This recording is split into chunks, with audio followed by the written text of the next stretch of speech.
The segment feeding belt is adjusted according to the width of the segment, and the 4 screws on both sides are adjusted to allow the segment to slide smoothly. After adjustment, push the segment to the front end of the segment holder. When there is a segment at the front sensing end, the belt stops, and when there is no segment, it starts to move.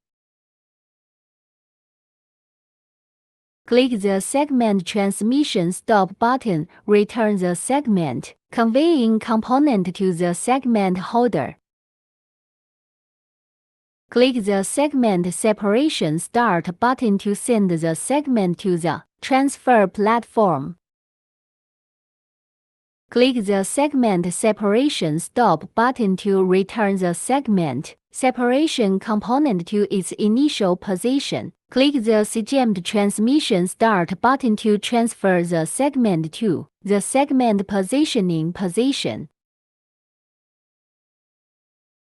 Click the segment separation stop button to return the segment separation component to its initial position. After the segment is absorbed onto the magnet, click the segment positioning start button to lower the segment clamp. Lower the segment to a position where the segment clamps are parallel. Click the segment clamp start button to clamp the segment.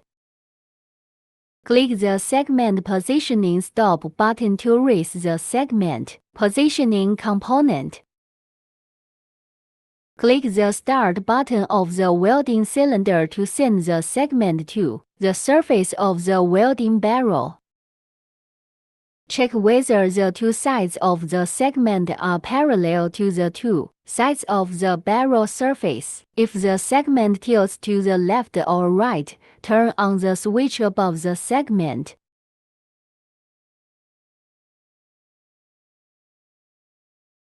Adjust the position of the segment by rotating the micrometer, and tighten the screws after adjustment.